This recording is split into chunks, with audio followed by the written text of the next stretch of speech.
kejayaan. Apakah kunci segala kejayaan? Apakah kunci kejayaan saya? Sering mereka tanya, bagaimana Suria boleh dapatkan 1 juta dalam masa 10 bulan? Bagaimana dapat teruskan berjuang setelah kejatuhan tsunami di Singapura dan bangkit sekali lagi? Bagi saya, itulah kejayaan yang hakiki. Kejayaan yang pertama, 1 juta dalam masa 10 bulan. Tapi apabila dilanda masalah dan dilanda cabaran, adakah saya masih tetap berdiri teguh? Dan di sini saya masih berdiri teguh bersama 3 CCM saya yang hadir pada DCM kali ini. Jadi apakah kunci kejayaan? Bukan kejayaan 1 juta dalam masa 10 bulan itu, tetapi kejayaan untuk melahirkan lebih ramai lagi jutawan-jutawan dalam rangkaian saya. Kerja saya belum habis. Saya sentiasa beritahu pada rangkaian saya, kerjaya saya belum habis sehingga saya dapat melahirkan lagi jutawan-jutawan dalam rangkaian saya. Kejayaan saya, definisi kejayaan adalah apabila saya dapat melahirkan leader-leader dalam rangkaian saya. Saya bukan lagi leader yang hebat selagi saya belum melahirkan seorang lagi MCCM, 2 MCCM, 3 MCCM, 10 MCCM dalam rangkaian saya. Jadi apakah kunci kejayaan yang buat saya masih tetap berdiri hari ini? Kunci kejayaan tersebut tidak lain tetapi adalah bermula daripada cara berfikir. Cara berfikir yang bagaimana? Cara berfikir seperti ini. Cara kita berfikir dan juga kepercayaan kita, keyakinan kita akan merubah kehidupan kita. Kita lihat apa yang ada dalam keadaan kehidupan kita sekarang yang kita rasa mungkin kita belum lagi dapat buah dan hasilnya. Apa yang harus kita ubah adalah bukan pokoknya, daunnya, dahannya, tetapi kita kena korek pada akarnya. Selama 10 tahun saya menjalani proses ini, proses jatuh bangun dalam kehidupan saya. Dalam 10 bulan dapat 1 juta, sebenarnya itu bukan batu-batanya. Batu-batanya bermula 10 tahun sebelum tu. Apa yang saya pelajari sebelum tu, 10 tahun sebelum tu. Jatuh bangun saya. Kenapa setiap kali saya dapat duit? Macam tadi Kodi kata, kenapa tak pernah sukses? Kenapa buat apa pun tak pernah berjaya? Kenapa dapat duit selalu habis? Selalu hilang? Kenapa? Jadi saya selalu tanya pada diri saya, apa yang buat saya selalu kalau ada duit je hilang? Kalau ada duit je hilang? Kalau apa-apa saya buat, saya try very hard pun, saya rasa macam tak dapat sukses tu. Macam nak capai tapi tak dapat. Jadi saya rasa, saya cuba ubah, saya bekerja lebih keras dan lebih keras. Usaha, saya begitu kuat dan rajin berusaha. Sampai saya tidur dekat dalam office saya tak balik rumah, saya ada bisnes sendiri dan saya just sleep in the office. Tak balik rumah, tidur semua, bawa luggage, duduk kat dalam office. Tak nak balik rumah. Itu kerja begitu keras, tetapi result dia tak ada. Kalau ada pun, duit masuk tapi hilang. Siapa faham perasaan seperti ini? Dia macam kejar-kejar bayangan tau. Jadi, saya korek dan dapat rahsia. Apa rahsia dia? Sebenarnya rahsia bukan bermula daripada usaha, tetapi bermula daripada keyakinan dan kepercayaan. Memang penting usaha tu memang penting. Tetapi yang ini yang dahulu. Jadi saya kalau cerita benda ni memang susah tau kita nak tangkap. Apa tu maksud kalau yang penting kat bawah tu, yang akarnya tu. Jadi saya nak buat satu aktiviti kita tunjukkan pentingnya minda, kuasa minda yang tadi saya tunjukkan. Kuasa minda seperti ini, sama ada kita berfikir, cara kita berfikir positif atau negatif, boleh dapatkan kita punya kekayaan, boleh dapatkan 7 orang gila dalam rangkaian kita. Siapa yang nak 7 orang gila dalam rangkaiannya? Siapa nak 7 Anisha dalam rangkaiannya? 7 Koti dalam rangkaiannya. Gila kan? 7 orang seperti Andy. 7 Surya. Jadi apa kunci bagaimana nak dapatkan aura daya tarikan seperti itu? Jadi apa yang kita lakukan, kerja yang kita buat tu, kita lakukan selangkah, kita dapat setapak. Dan kita selahi dengan aura kita, result dia akan datang 10 kali ganda. Kalau kita cuba dengan cara yang tanpa minda ni, kita seolah-olah naik tiang yang berminyak. Tahu kan? Kita nak naik tiang ni bersungguh-sungguh, tapi tiang tu berminyak. Jadi kita sering turun balik macam tu. Jadi ini satu aktiviti saya nak tunjukkan kuasa minda yang sangat luar biasa. Sebab dia minda bawah sedar. Dan kadang-kadang kita tak perasan benda ni sebenarnya ada dalam diri kita. Jadi kita buat pun sebab kita punya mesin kat dalam, enjin kat dalam tu dia tak lagi tuning ke arah positif. Tapi kita kata oh yes kan? Tapi itu di mulut saja. Dia not powerful. Dia tak hebat. You say oh yes, and you datang training, you datang sistem untuk dapat charge kan? Kita kata kita nak charge kan? Kita nak charge. Tapi kita charge pada handphone yang rosak. Faham Jadi handphone tu dia tak boleh download dia tak boleh download apps. Dia macam tersangkut. Jadi kalau kita charge phone macam tu, kita punya charging pun mungkin kena lebih. Dia kalau charge macam 1 hari suntuk baru dia full. And then dia cepat dah habis macam tu. Jadi sama macam diri kita. Kita cakap oh yes, tapi di mulut dia kita datang DCM, kita bagi charge, dan kita balik aja dalam 3 hari je kita dah demam. And then belum lagi kena rejection. So kalau kena rejection lagi kita weak. Ada tak pernah rasa macam tu? Atau ada downline macam tu? Ada kan? Jadi kita nak tahu bagaimana untuk nak kita buat alignment dan tuning. Sebab ini bagi saya adalah salah satu foundation pada kunci kejayaan. Untuk saya buat aktiviti ni untuk buktikan, tunjukkan kuasa yang kalau kita align dia boleh pecut dengan laju. Saya nak seorang volunteer. Siapa nak volunteer kat atas pentas dengan saya? Dia akan naik terus dengan saya. Satu hari nanti cepat jadi MCCM Winners Night speaker. Siapa? Beri tepukan! Wah, besar.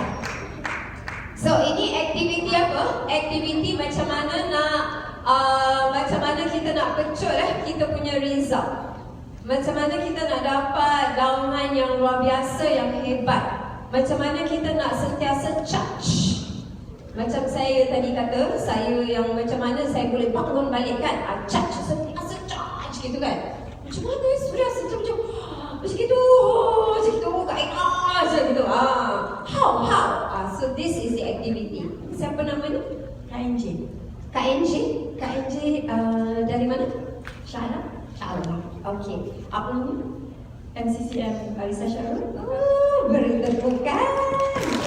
Okay, kita buat satu aktiviti. Okay, dalam aktiviti ni saya tangannya naikkan macam ni. Okay, so kenaskan tangannya. Dan kalau saya tekankan, you just macam apa tu? Resist lah. Okay. You nampak tak? Ini tahap kekuatannya. Yes. I tekan kuat tau, nampak ni? Okay, very good. Okay, sekarang naikkan tangan sekali lagi. Okay, dan you tutup mata you. Okay, dan I nak okay, just forward. Okay, nama you siapa? NJ. So bila I tekan, okay, you tahan macam tadi dan you sebut nama you. Okay, nama you siapa? Namanya siapa? Okay, good. Okay, dan okay, dah okay, masak sikit. Okay, naik semula, tutup mata. Okay, I nak you bayangkan nama seseorang yang you rasa macam geram. Kalau boleh orang tu memang tak ada dalam dewan ni lah. Somebody yang you macam feeling orang tu memang dah pernah put you down. Masa sharing dia really look down on you lah. Macam memang you macam dia pandang you rendah sangat dalam hidup you. Ada tak? Ada kan? Okay. So bila I tanya you nama you siapa, you sebut nama I, nama orang tu. Boleh? Okay, nama siapa? Nama orang tu?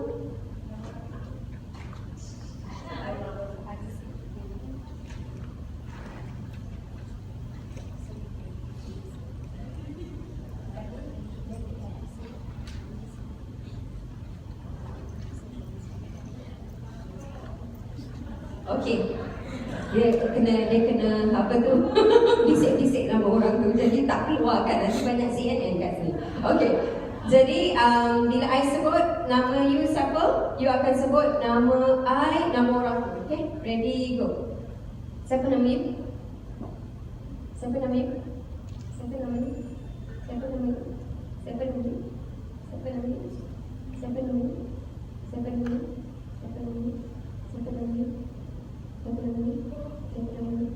Siapa nama you? Siapa nama you? Nampak? Dia tenang, tahan. Nampak? Keep mentioning him. Keep mentioning him. Keep mentioning him.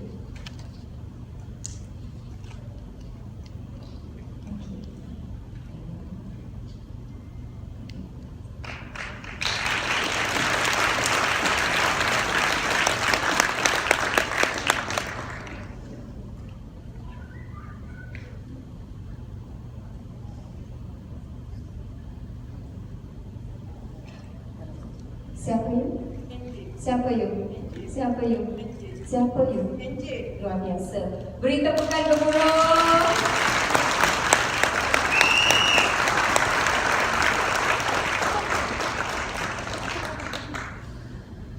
Last sebelum dia turun.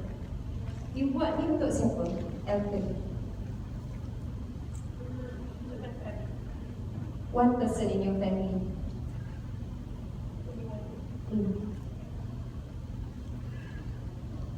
I tahu you boleh sebut ramai, tapi sebut satu je.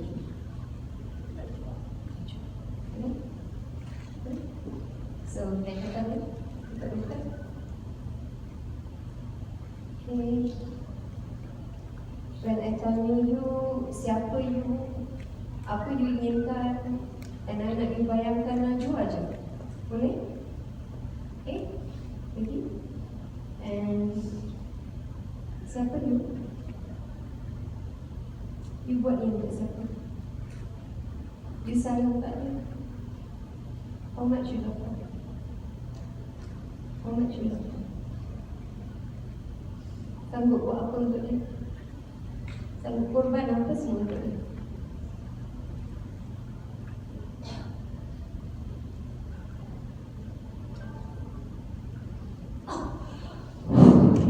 Beri tepukan!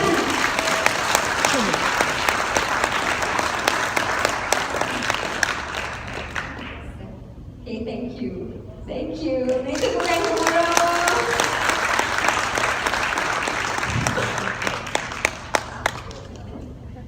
Saya mungkin kalau tak ada masa pun nak habiskan sesi ni. Ini yang saya buat tadi dah summarize topik saya hari ini. Inilah kunci segala kejayaan. Apabila dia sebut diri dia yakin yang itulah dia. Inilah saya. Who are you? Me. Saya. Siapa? Me. You kenal diri you. Me. Kuat. Strong. Energi kat dalam tu sangat kuat. Sangat kuat. Aura dia sangat kuat. Kalau buat sharing macam tu, aura dia kuat gila. Dia macam seolah satu pendinding. Diri kita kuat sangat. Dia very strong. Tapi bila kita fikirkan seorang yang pernah jatuhkan kita, dia nak tahan tu menggunakan Macam tadi bateri kita dah charge dia, tapi kita kena tekan satu je, habis, hilang bateri power dia, habis macam tu je. Dengan satu saja nama. Belum lagi masuk yang nombor 2, belum masuk yang nombor 3, kita dah weak, very weak. Dan aura kita weak, result kita juga akan weak. Everything akan weak. Dan untuk naikkan balik semangat, kalau you balik daripada DCM, you feel down. Bila you rasa every time you ada down, dia memang normal. Bukan tak normal, dia memang normal. Macam tu memang normal. So bila kita rasa down, kita kena charge diri kita balik. Kita tak boleh just nak harapkan upline aja nak charge kita. Kita tak boleh nak harapkan nak tengok downline pergi sharing, 8 sharing satu hari baru kita feel happy. Baru kita pun nak bersemangat welcome. Kita kena charge diri kita sendiri. Macam mana nak charge diri sendiri? Tadi saya tanya, siapa? You buat untuk siapa? Who? Sebut nama anak seorang saja, belum sebut nama yang lain-lain lagi. Saya tekan tadi punyalah kuat. Saya tak boleh tekan dah. Saya yang benar. Saya yang benar untuk nak bring her down tadi. Saya nak tundukkan dia, tak boleh lagi. Sebab dia punya aura begitu kuat. Hanya dia pegang pada satu kuasa dalaman, iaitu Y dia. Dia punya Y. So, inilah bagi saya satu keyakinan yang datang dari dalaman. Dia boleh merubah hidup kita. So, sebelum kita keluar pergi sharing, kita kalau keluar pergi sharing dengan satu minda yang negatif, maksudnya kita fikirkan somebody yang negatif. Kita fikirkan seseorang yang pernah menyakiti kita. Kita ada aura yang negatif tu. Dia tak jadi. Dia kalau kita jumpa orang dengan aura macam tu, kita jumpa dia, kita akan korek aura negatif dia tau. So dia punya no tu akan keluar lebih daripada dia punya yes. So kalau kita nak bantu dari dalaman ni, kita kena release dulu. Kita kena tadi kan release, dan kemudian kita kena ambil beberapa saat, berapa minit untuk just bersendirian tau, sekejap. Macam kalau macam takafur gitu kan, just be with your own. Macam sendiri dulu, tarik nafas panjang, kemudian balikkan pada kita punya why tu. Dengan macam gitu, sekelip mata saja energi kita akan berubah.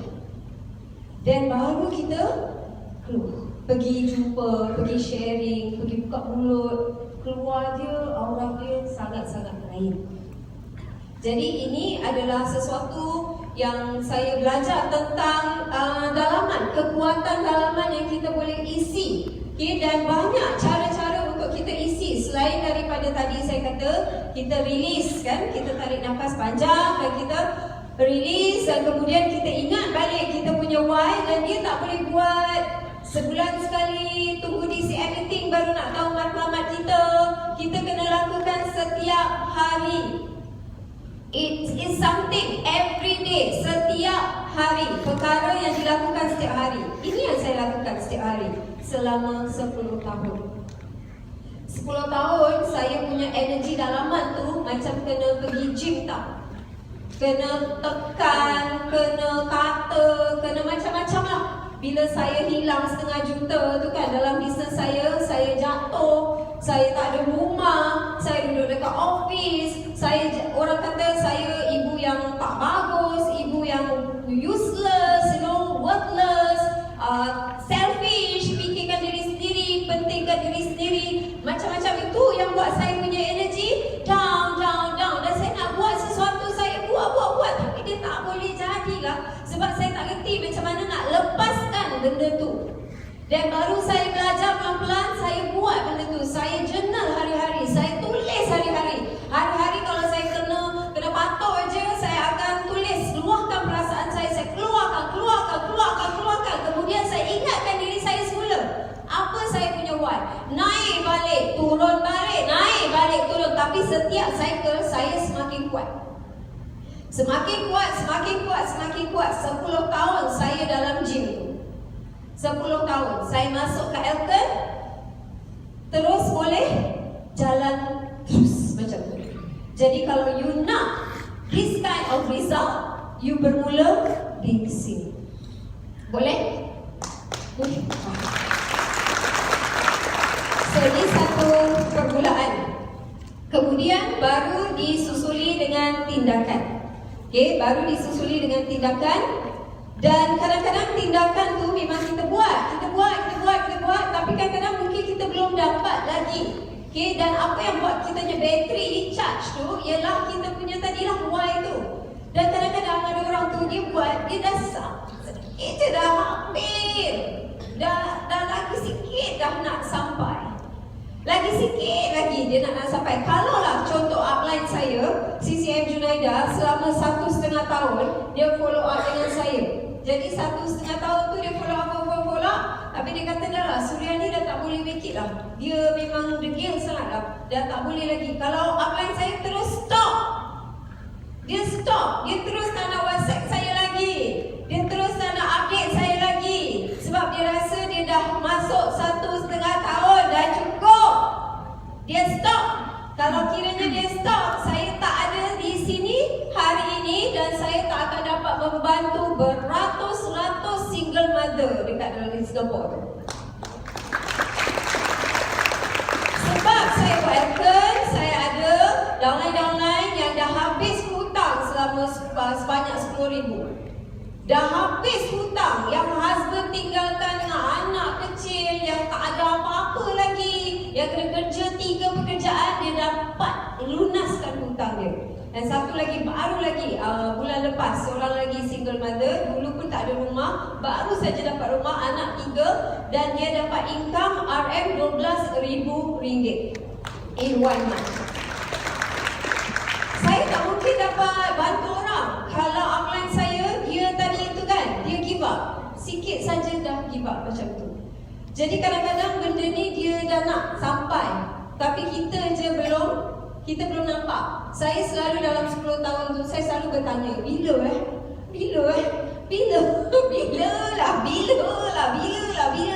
Tapi saya selalu fikir yang kalau dalam sistem alam tu, kalau macam Tuhan jadikan macam tu, pasti akan jadi. Kalau lepas ribut mesti keluar rainbow, pelangi. Berarti dalam keadaan ribut tu mesti akan keluar pelangi. Mesti.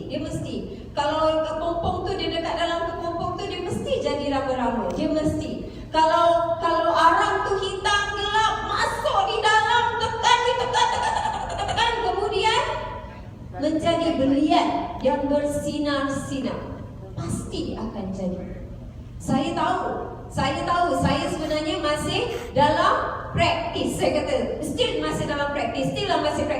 Dan saya kata mungkin 10 tahun tu saya di dalam gym tu sebab saya nak diberikan sekumpulan yang besar.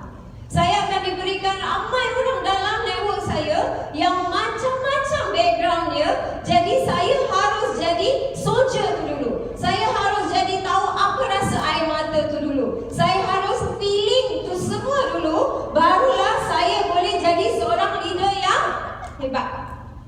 Jadi kalau kita sedang go through all of this kan, sebenarnya itu satu hadiah yang luar biasa. Sebab kita tak akan mengalami semua masalah tu kalau sekiranya kita tak akan jadi leader yang hebat. Kita akan jadi leader yang hebat. Ada insan-insan luar biasa yang akan masuk dalam network kita. Sebab tu masalah yang kita alami sekarang ialah untuk menguatkan dalaman kita. Jadi kita boleh membantu mereka, kita boleh menangis bersama mereka, tapi kita tak tenggelam bersama mereka. Jadi ini satunya. Dan kemudian tabiat-tabiat yang buruk. Apa tabiat-tabiat yang buruk? Selalunya yang buat seseorang tu dia kecundang. Satu, mungkin dia tak ada matlamat, dia tak tahu apa yang sebenarnya dia inginkan. Kadang-kadang dalam hidup ni kita selalu fikirkan, dulu saya pernah doa, saya kata saya nak rumah, saya kata saya nak kereta, saya kata saya nak gini, saya cakap pasal benda-benda tau. Tapi something yang macam missing lah. So saya ubah doa saya. Saya minta benda yang lain. Saya kata berikan saya perasaan ketenangan yang luar biasa. Berikan saya kebahagiaan yang sangat luar biasa. Berikan saya manusia-manusia yang boleh datang dalam hidup saya, yang boleh membantu saya menuju ke hadapan. Berikan saya idea dan orang yang boleh berikan apa yang saya inginkan, kebahagiaan. So saya rasa dalam doa tu saya dapat Elkan.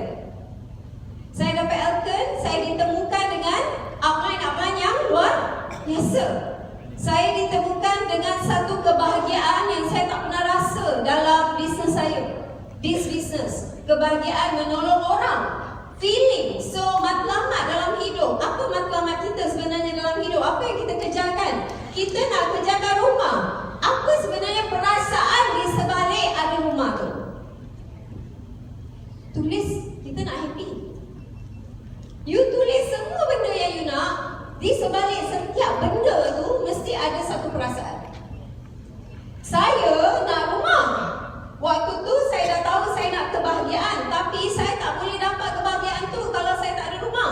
Sebab selagi saya tak ada rumah, saya tiap-tiap tahun kena pergi birthday party dekat rumah ex-husband saya. Habis pergi rumah dia, birthday party ex-husband saya, dan saya happy birthday dekat sana. Saya ketawa-ketawa tapi hati kat dalam tu menangis. Sebab apa? Saya tak nak lah. Saya kalau boleh saya nak happy birthday kat rumah saya sendiri. So saya nak rumah saya sendiri sebab saya inginkan apa tu? Dignity, maruah diri. Itu yang matlamat saya. Maruah diri matlamat saya. Perasaan maruah diri tu, tebus maruah diri tu matlamat saya. Rumah tu saya kaitkan dengan perasaan tebus maruah. Jadi bila saya pandang rumah, saya tak pandang batu-bata je. Saya ada pandang satu energi tau. Satu macam kuasa directan gitu. Macam saya memandang itulah tadi saya kata maruah diri. Jadi bila saya tengok rumah, saya tak nampak rumah. Saya nampak maruah diri. Jadi bila saya tengok anak saya tengok apa yang saya nak. Saya tengok anak saya boleh hantar dia pergi ke college. Yang kalau nak fikirkan single mother macam saya, macam mana boleh hantar anak pergi college macam tu? Sampai yuran sampai RM15,000 sebulan. Tapi saya buat juga, saya dapat. Jadi saya nakkan maruah diri saya ditebus. Jadi bila saya dapatkan benda tu, dia adalah perasaan. So matlamat hidup you apa? What is your matlamat hidup? Perasaan apa yang you inginkan dalam hidup you sebenarnya? Saya rasa perasaan yang paling besar ialah perasaan tebus maruah diri. Betul? Tebus maruah diri kita. Jadi ini satunya. Satu lagi, mindset yang sering tercundang ialah mereka tak ada plan. Ramai yang dia nak sesuatu. Ramai dekat luar tu dia nak something, tapi dia tak ada plan. Plan dia apa? Plan B apa? Singapura dah dilanda recession dah keluar dekat surat khabar. Dah keluar. Selalu kita takut tau. Tunggu. Bila dia nak keluarkan kenyataan seperti itu? Dah keluar dah. Singapore is in recession. Dia dah buang ramai orang bekerja di sektor government dan juga banking. Dan dah ada dah. Tapi plan B-nya apa? Plan B. Orang nak plan B tapi dia tak tahu apa plan B-nya. Jadi bila kita beritahu pasal Elkan, dia tak nak Elkan. Sebab dia Elkan is MLM. So, bila saya beritahu dia, kalau you boleh buat satu bisnes tanpa MLM, you nak tak? Dia kata kalau tak ada MLM, saya nak. Okey, kita buat cara tak ada MLM. Macam mana tu? Plan B, you jual masa sekarang kan? So, sekarang you plan A jual masa. Plan B, you kena jual barang. You kena jual something. You kena jual value. You kena jual something, value. You kasih value, orang kasih you duit. You kasih value, orang kasih you duit. So kita buat bisnes macam tu, okey tak? Dia kata okey. Saya kata kalau macam itu okey. Okey. Kalau barang daripada Elkan, macam PCM Kodi Mail kata, supplier dia Elkan. Okey. Okey. Tapi MLM saya tak nak. Okey. Okay. So, betul. Sebab dia nak, tapi dia tak nak MLM. Ini satu, saya rasa one of the key is orang susah dia start dekat situ. Dia start di MLM tu. Konsep MLM tu dia tak boleh get through. Dia macam mana you cakap pun dia block kat situ. So, beritahu dia, so if this is the case, plan dia, kita ada plan. Plan dia apa? Plan dia, no MLM. Okay, tanya Pak Nabil. Cakap, no MLM. Okay. Okay, macam mana? Kan dia mesti tanya kan? Macam mana tu kalau tak ada MLM? Tak ada MLM tu berarti seperti syarikat buat bisnes lain lah. Buat bisnes, kalau kita buat bisnes apa pun kita kasih value kan? Kita berikan sesuatu, kita buka spa pun, kita masagekan orang tu kan kasih value. Kita kasihkan sesuatu kebaikan, betul tak? Kita buat goreng pisang pun, kita gorengkan orang tu, kita siapkan dia, kita kasih value, betul tak? Kita berikan sesuatu, kita masakkan dia nasi lemak, kita buka keran nasi lemak, kita buatkan sesuatu, kita kasih dia value, betul? Lepas tu kita dapat duit. Jadi kita sekarang di Elden, kita kasih sesuatu pada orang dan kita dapat balik habuan dia, kita punya supplier Elden. Kalau gitu okey? Okey. Dia kata. Okeylah, start di situ. So kita mulakan dengan plan. Sebab selalu masalah dia ialah dia tak ada plan. Dan plan B dia selalu tak nak sebab MLM. Jadi kalau kita boleh ubah minda dia, kan, kita ubah minda dia kat situ, minda dia open, dia look at Elden macam PCMIN. Dia look at Elden as a supplier, as a partner. Dia partner kita, partner, supplier. So kita hanya just give value sahaja. Kasih facial, kasih fitting, kasih knowledge, kasih kuasa, kasih RO, kasih peluang. Ini satu caranya. Satu ialah sikap dia 50-50. Dia acuh tak acuh. Ini selalu bagi saya dia sikap 50-50 sama ada mungkin sebab dia masih kurang. Dia masih macam rasa maybe this is MLM, you know, macam mana I nak, how do I explain. Bagi saya, kalau kita nak solve masalah ni, kita berikan dia satu cara objection handling. Objection handling yang tadi saya sebut tadi. Sebab kalau dia ada, once kita kena tahu kenapa dia 50-50. Sebab kalau tidak dia punya kapal terbang asyik di runway saja. Dia tak terbang-terbang. Dia pusing dekat situ tapi dia tak nak buat appointment. Dia tak nak buat appointment. Kalau di Singapore saya tanya saya punya network, why you tak nak buat appointment? Because most of them yang professional, dia tak nak pergi rumah orang. Dia kata yang buat dia stuck. Dia tak nak pergi rumah orang. Saya tanya, sebab dia ada very big potential tapi dia tak nak bergerak. Dia macam 50-50 lah macam tu. Acuh tak acuh. So kata, why you tak nak move? Apa sebabnya? You tell me. Apa you punya issue? Tak nak pergi rumah orang. Malu dia kata. Satu. Nombor dua is orang tu tak nak.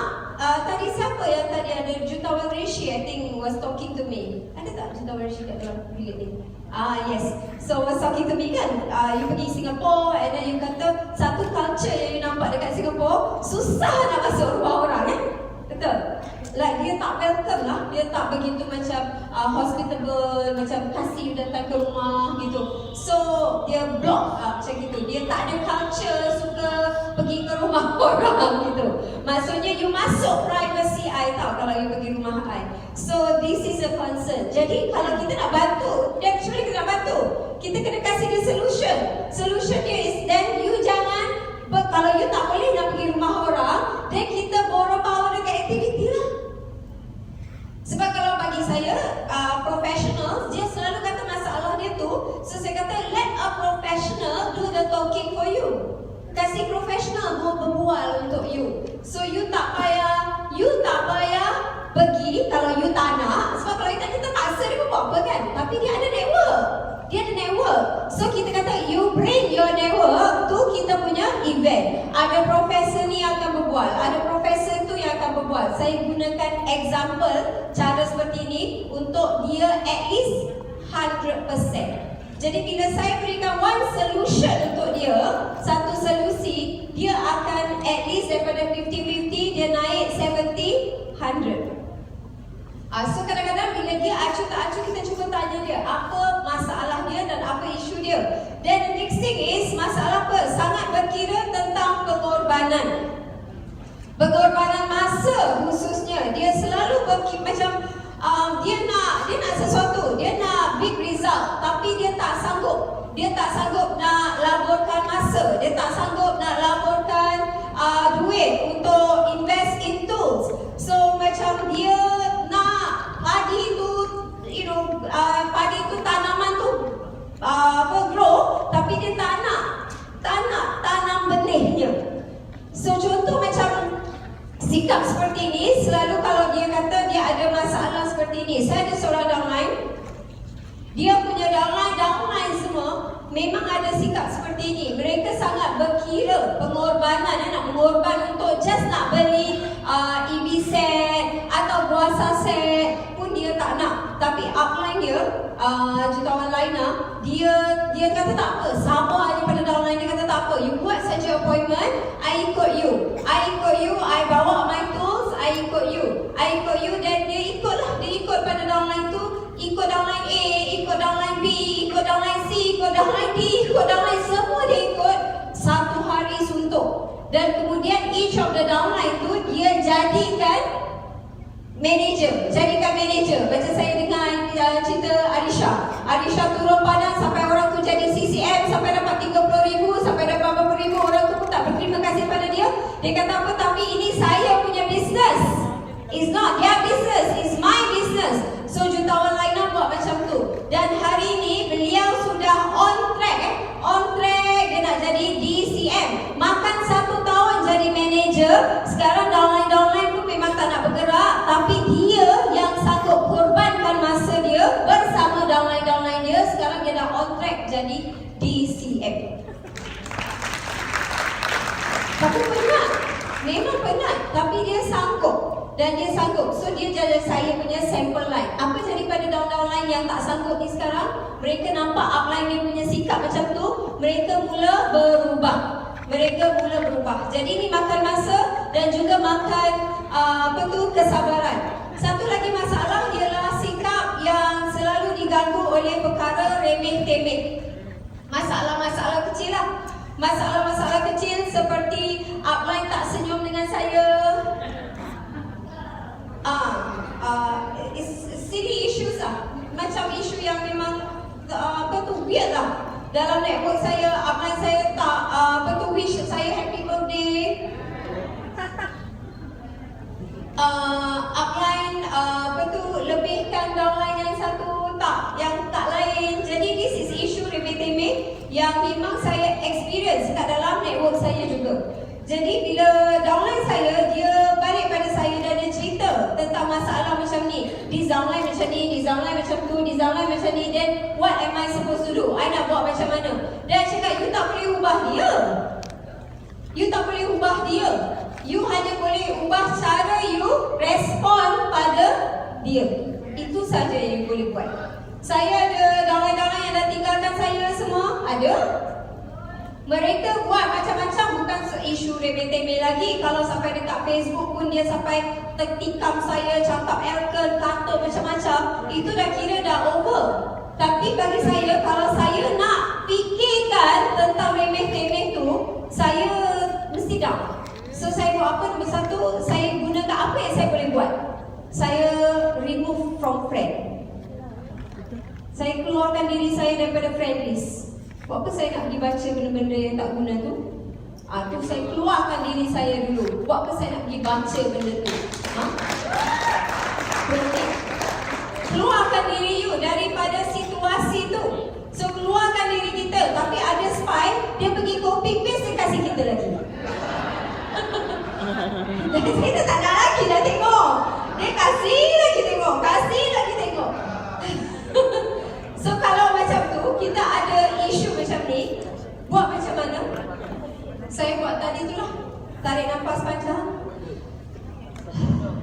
tengok, saya diri depan cermin, saya tengok cermin, saya cakap pada cermin, saya sayang awak Suria. Betul-betul saya buat kerja gila macam ni. Saya sayang you, I sayang you, I sayang you Suria. Dan after that, saya tengok benda-benda yang buat saya selalu remeh-temeh ni bukan benda, selalunya manusia. Jadi saya akan tengok cermin dan saya akan sebut nama orang-orang tu. Saya sebut nama dia, saya kata saya maafkan you, so and so. Saya kasihkan you kasih sayang.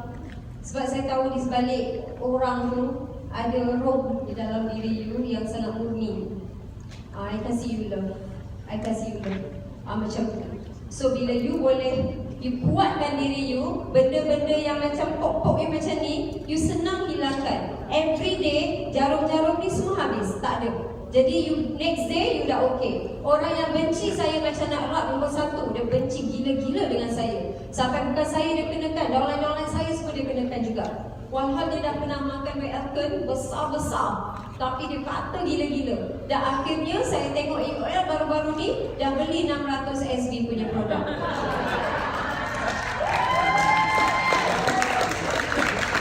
Sebab sakit kan? MRT juga.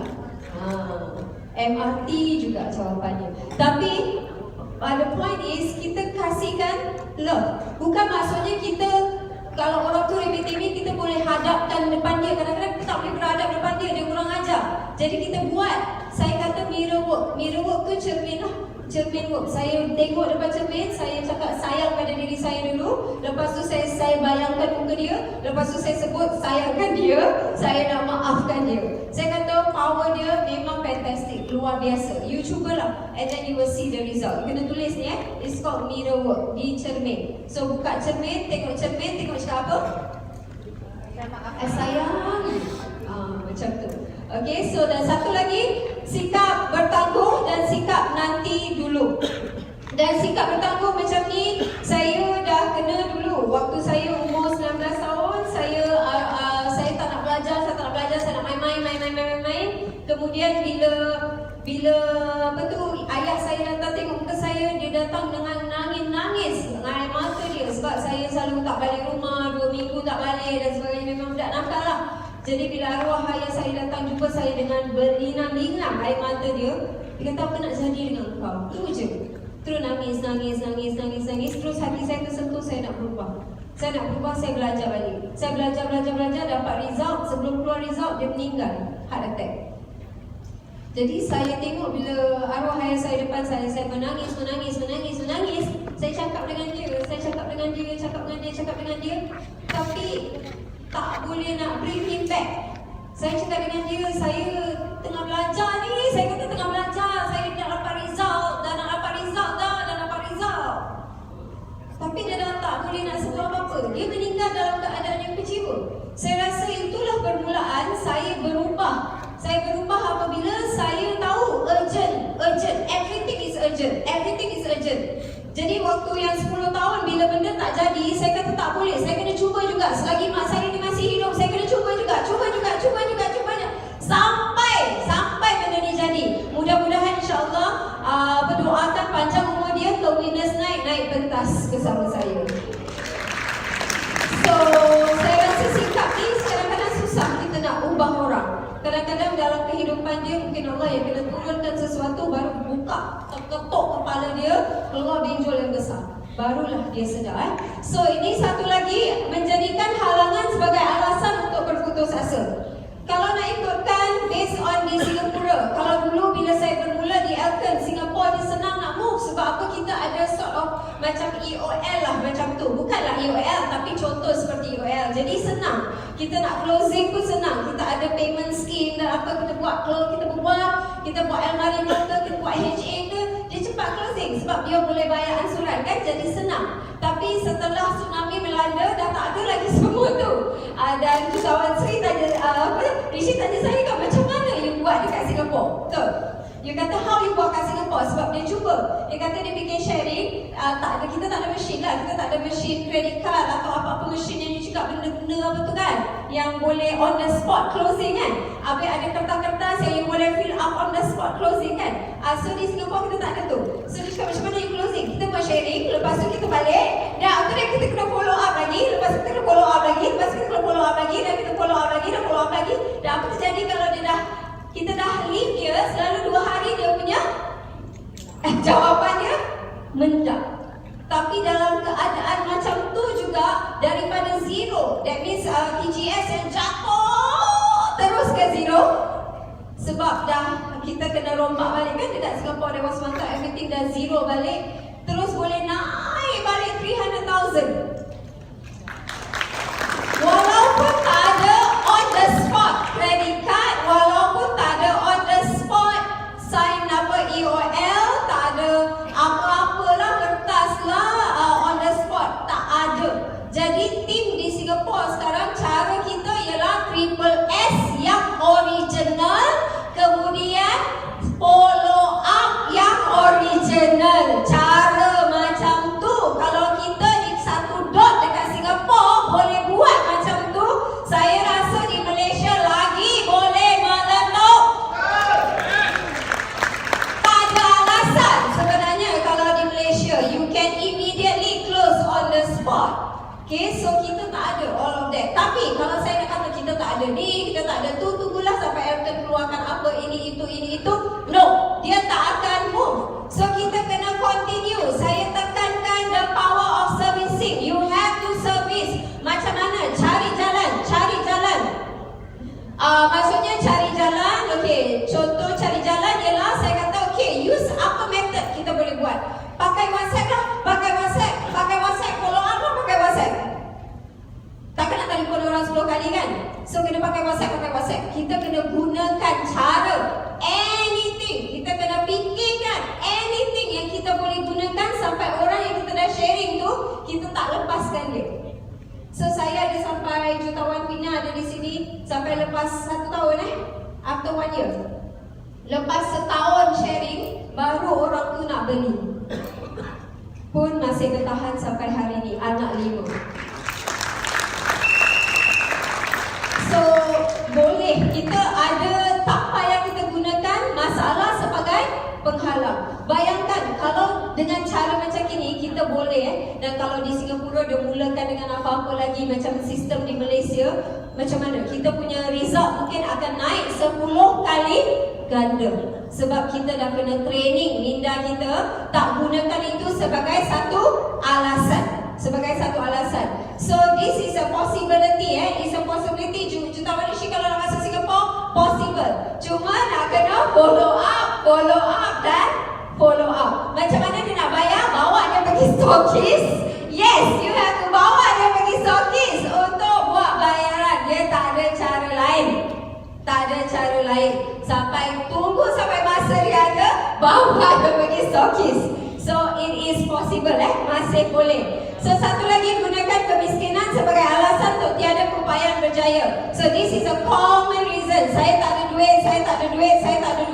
Saya kata kalau tak ada duit, sebab you tak ada duit lah, you kena buat benda ni. Orang miskin, Arisha kata tak ada pilihan.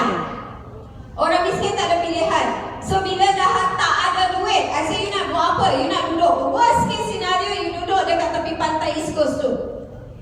Kat tepi pantai East Coast tu, kalau you duduk kat situ, you tengok hari-hari ada orang jogging, you boleh duduk parking kat tepi dengan kuasa board you masih boleh kuasakan orang yang sakit-sakit badan.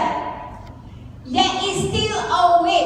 Waktu saya masih buat conventional business, saya masih waktu belum ada Facebook, belum ada apa, saya nak cari pelanggan, saya diri depan MRT, saya tulis besar-besar, sebab saya nak parents kan datang pada saya, ibu bapa datang pada saya, datang pada seminar saya tulis besar-besar, saya diri pakai cermin hitam macam tu, saya kata ambil tiket untuk seminar percuma macam tu, saya diri macam itu depan MRT, saya diri macam tu.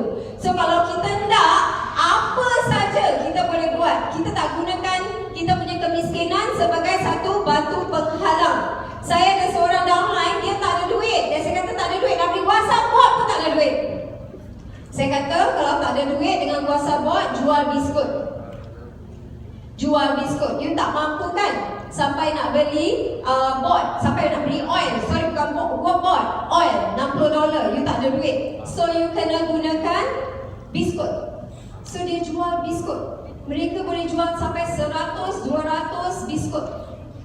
Dan dengan duit dari biskut tu, dia mulakan beli guasa bot, guasa oil. Masih ada cara.